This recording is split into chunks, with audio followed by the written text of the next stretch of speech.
Pride and Prejudice by Jane Austen, 1813. Chapter 38.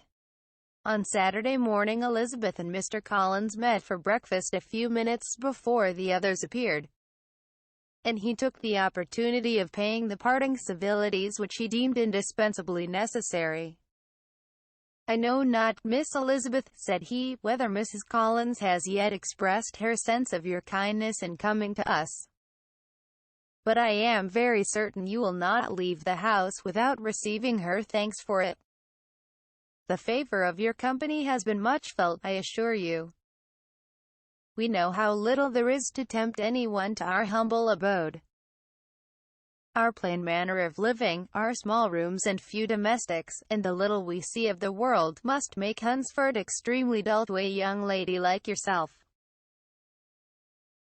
But I hope you will believe us grateful for the condescension, and that we have done everything in our power to prevent your spending your time unpleasantly." Elizabeth was eager with her thanks and assurances of happiness. She had spent 6 weeks with a great enjoyment, and the pleasure of being with Charlotte, and the kind attentions she had received, must make her feel the obliged. Mr. Collins was gratified, and with a more smiling solemnity replied, "It gives me great pleasure to hear that you have passed your time not disagreeably.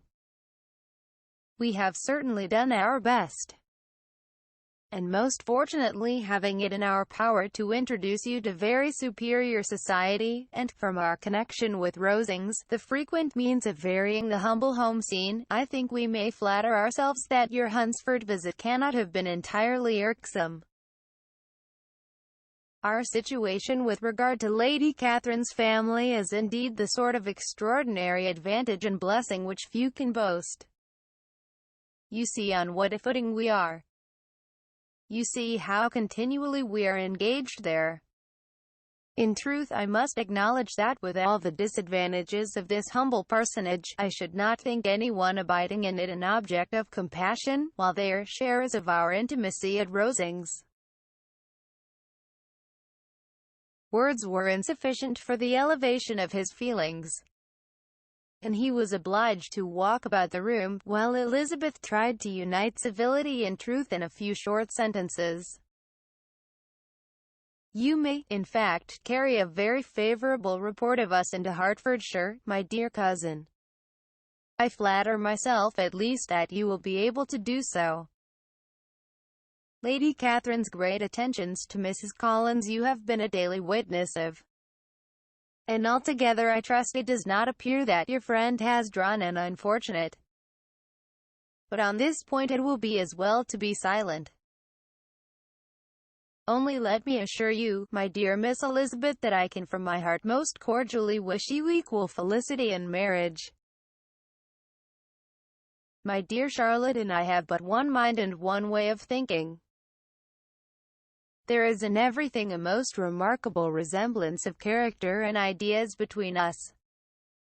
We seem to have been designed for each other."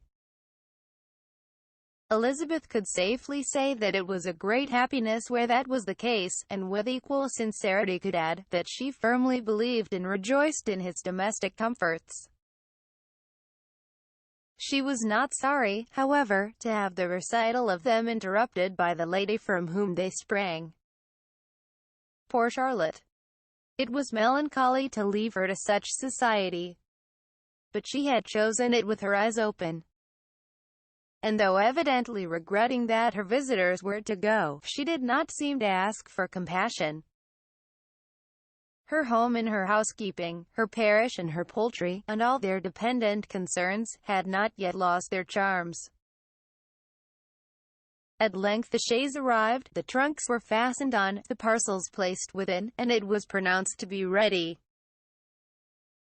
After an affectionate parting between the friends, Elizabeth was attended to the carriage by Mr. Collins, and as they walked down the garden he was commissioning her with his best respects to all her family, not forgetting his thanks for the kindness he had received at Longbourn in the winter, and his compliments to Mr. and Mrs. Gardiner, though unknown. He then handed her in. Maria followed, and the door was on the point of being closed, when he suddenly reminded them, with some consternation, that they had hitherto forgotten to leave any message for the ladies at Rosings. But, he added, you will of course wish to have your humble respects delivered to them, with your grateful thanks for their kindness to you while you have been here. Elizabeth made no objection. The door was then allowed to be shut, and the carriage drove off. Good gracious, cried Maria, after a few minutes' silence, it seems but a day or two since we first came. And yet how many things have happened. A great many indeed, said her companion with a sigh. We have dined 9 times at Rosings, besides drinking tea there twice. How much I shall have to tell, Elizabeth added privately, and how much I shall have to conceal. Their journey was performed without much conversation, or any alarm. And within 4 hours of their leaving Hunsford they reached Mr. Gardiner's house, where they were to remain a few days. Jane looked well, and Elizabeth had little opportunity of studying her spirits, amidst the various engagements which the kindness of her aunt had reserved for them. But Jane was to go home with her, and at Longbourn there would be leisure enough for observation. It was not without an effort, meanwhile, that she could wait even for Longbourn, before she told her sister of Mr. Darcy's proposals.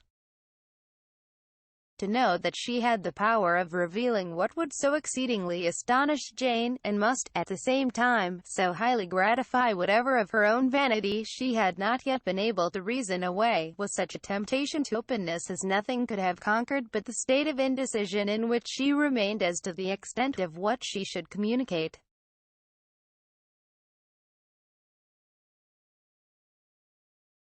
And her fear, if she once entered on the subject, of being hurried into repeating something of Bingley which might only grieve her sister further.